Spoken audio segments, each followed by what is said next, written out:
ಕೂಡ ನಿಮ್ಮದೇ ಆಗಿರ್ತಕ್ಕಂಥ ಯೂಟ್ಯೂಬ್ ಚಾನಲ್ ಸ್ಟಡಿ ವಿತ್ ಪರಶುರಾಮ್ಗೆ ಸ್ವಾಗತ ಅಂತ ಹೇಳ್ತಾ 4ನೇ ತರಗತಿ ಪ್ರಥಮ ಭಾಷೆ ಕನ್ನಡದಲ್ಲಿ FA3 ಅಂದರೆ ರೂಪನಾತ್ಮಕ ಮೌಲ್ಯಮಾಪನ 3ರ ಪರೀಕ್ಷಾ ಪ್ರಶ್ನೆ ಪತ್ರಿಕೆಯನ್ನು ಕೀ ಉತ್ತರಗಳೊಂದಿಗೆ ಅಪ್ಡೇಟ್ ಮಾಡ್ತಾ ಇದ್ದೀನಿ. ಸುಮಾರು ರಿಕ್ವೆಸ್ಟೆಡ್ ವಿಡಿಯೋ ಇತ್ತು, ಸುಮಾರು ಜನರದ್ದು ಕಮೆಂಟ್ ಇತ್ತು.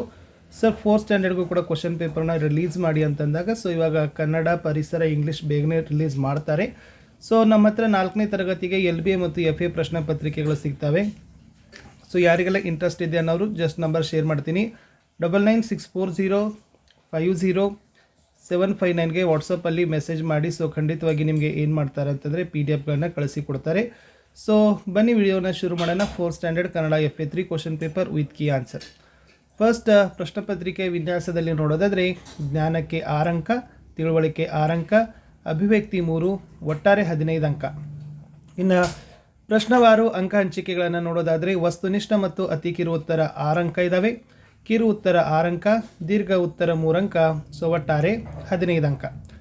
ಇನ್ನು ಕಠಿಣತೆ ಮಟ್ಟ ಆಧರಿಸಿ ಅಂಕ ಹಂಚಿಕೆಗಳನ್ನು ನೋಡೋದಾದರೆ ಸರಳ 6 ಅಂಕ, ಸಾಧಾರಣ 6 ಅಂಕ, ಕಠಿಣ 3, ಒಟ್ಟಾರೆ 15 ಅಂಕ. ಇನ್ನು ಸ್ವಲ್ಪ ಘಟಕವಾರು ಅಂಕ ಹಂಚಿಕೆಗಳನ್ನು ನೋಡಿಕೊಡ್ರಿ. ಯಾವೆಲ್ಲ ಘಟಕಗಳಿಗೆ ಎಷ್ಟು ವೇಟೇಜನ್ನು ಕೊಟ್ಟಿದ್ದೀವಿ ಅನ್ನೋದನ್ನು ನಿಮಗೆ ಕ್ಲಿಯರ್ ಆಗಿ ಗೊತ್ತಾಗ್ತದೆ. ಮಹಿಳಾ ದಿನಾಚರಣೆ ಅಂತಕ್ಕಂಥ ಗದ್ಯಪಾಠಕ್ಕೆ 1 ಅಂಕದ 2 ಪ್ರಶ್ನೆ, 2 ಅಂಕದ 1, 3 ಪ್ರಶ್ನೆ, 4 ಅಂಕ ಇದೆ. ಇನ್ನು ಸರ್ವಜ್ಞದ ತ್ರಿಪದಿಗಳು ಅಂತಕ್ಕಂಥ ಪದ್ಯಪಾಠಕ್ಕೆ 1 ಅಂಕದ 1, 3 ಅಂಕದ 1, ಒಟ್ಟು 2 ಪ್ರಶ್ನೆ, 4 ಅಂಕ. ವೀರ ಅಭಿಮನ್ಯು ಗದ್ಯಪಾಠದಿಂದ ನೋಡೋದಾದರೆ 1 ಅಂಕದ 2 ಪ್ರಶ್ನೆ, 2 ಅಂಕದ 1, 3 ಪ್ರಶ್ನೆ, 4 ಅಂಕ.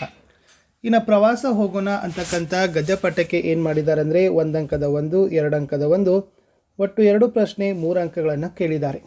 ಟೋಟಲಿ ಈ ಪ್ರಶ್ನೆ ಪತ್ರಿಕೆಯಲ್ಲಿ ವಸ್ತುನಿಷ್ಠ ಮತ್ತು ಅತಿ ಕಿರು ಉತ್ತರದ ಪ್ರಶ್ನೆಗಳನ್ನು 6 ಬಳಕೆ ಮಾಡಿದ್ದೀವಿ.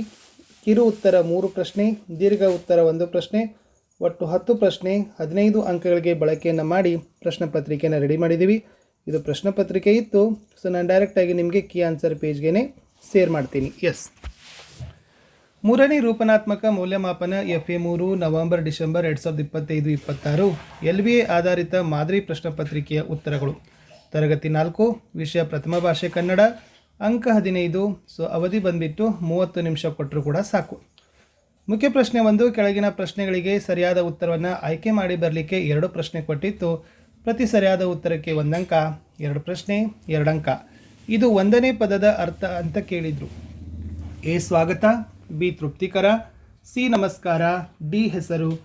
1ನೇ ಪದದ ಅರ್ಥ ಏನಾಗ್ತದಪ್ಪ ಅಂದ್ರೆ ಆಪ್ಷನ್ C ನಮಸ್ಕಾರ ಅನ್ನೋದು ಸರಿಯಾದ ಉತ್ತರ ಬರ್ತದೆ. 2ನೇದು, ಇವರಲ್ಲಿ ಅಭಿಮನ್ಯುವಿನ ಹೆಂಡತಿ ಅಂತ ಕೇಳಿತ್ತು.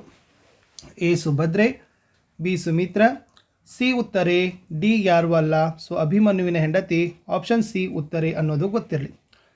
ಇನ್ನು ಮುಖ್ಯ ಪ್ರಶ್ನೆ 2ರಲ್ಲಿ ಆವರಣದಲ್ಲಿ ಸೂಚಿಸಿದಂತೆ ಉತ್ತರವನ್ನು ಬರಲಿಕ್ಕೆ 2 ಪ್ರಶ್ನೆ ಕೇಳಿತ್ತು. ಇಲ್ಲಿ ಕೂಡ ಪ್ರತಿ ಸರಿಯಾದ ಉತ್ತರಕ್ಕೆ 1 ಅಂಕ, 2 ಪ್ರಶ್ನೆ 2 ಅಂಕ. ಕಾರ್ಯ ಈ ಪದದ ಸಮಾನಾರ್ಥಕ ಪದ ಬರೀರಿ ಅಂತ ಕೇಳಿದರು. ಕಾರ್ಯ ಅಂದರೆ ಕೆಲಸ ಅಂತ ಬರಿಬೇಕು. ಇನ್ನು ಪರಿಣಿತ ಇದನ್ನು ಸ್ವಂತ ವಾಕ್ಯದಲ್ಲಿ ಬಳಸಲಿಕ್ಕೆ ಕೇಳಿದರು. ನಮ್ಮ ತಂದೆಯವರು ಬಡಗಿತನ ಕೆಲಸದಲ್ಲಿ ಪರಿಣಿತರಾಗಿದ್ದರು ಅಂತ ಬರೆದರೂ ಕೂಡ ಉತ್ತರ ಕಂಪ್ಲೀಟ್ ಆಗ್ತದೆ. ಇನ್ನು ಒಂದೇ ವಾಕ್ಯದಲ್ಲಿ ಉತ್ತರವನ್ನು ಬಯಸ್ತಕ್ಕಂಥ 2 ಪ್ರಶ್ನೆಗಳನ್ನು ಕೇಳಿತ್ತು. ಪ್ರತಿ ಸರಿಯಾದ ಉತ್ತರಕ್ಕೆ 1 ಅಂಕ, 2 ಪ್ರಶ್ನೆ 2 ಅಂಕ. ಪ್ರಶ್ನೆ 5, ಜಾತಿಗೆ ಹೀನನ ಮನೆಯಲ್ಲಿ ಯಾವುದೂ ಹೀನವಲ್ಲ ಅಂತ ಕೇಳಿದರು. ಜಾತಿಗೆ ಹೀನನ ಮನೆಯಲ್ಲಿ ಜ್ಯೋತಿ ಹೀನವಲ್ಲ ಅನ್ನೋದು ಉತ್ತರ. ಇನ್ನು ಏಕಶಿಲಾ ಗೊಮ್ಮಟ ಮೂರ್ತಿ ಎಲ್ಲಿದೆ ಅಂತ ಕೇಳಿದ್ದಾರೆ. ದ ರೈಟ್ ಆನ್ಸರ್ ಈಸ್ ಏಕಶಿಲಾ ಗೊಮ್ಮಟ ಮೂರ್ತಿ ಶ್ರವಣಬೆಳಗೊಳದಲ್ಲಿದೆ ಅಂತ ಬರೆದ್ರೆ ಉತ್ತರ ಕಂಪ್ಲೀಟ್ ಆಗ್ತದೆ. ಇನ್ನು 2 ಅಂಕದ 3 ಪ್ರಶ್ನೆಗಳಿದ್ದಾವೆ. ಪ್ರತಿ ಸರಿಯಾದ ಉತ್ತರಕ್ಕೆ 2 ಅಂಕ, ಒಟ್ಟು 6 ಅಂಕ. ಪ್ರಶ್ನೆ 7, ಮಹಿಳಾ ದಿನಾಚರಣೆ ಯಾವುದರ ಸಂಕೇತವಾಗಿದೆ ಅಂತ ಕೇಳಿದರು.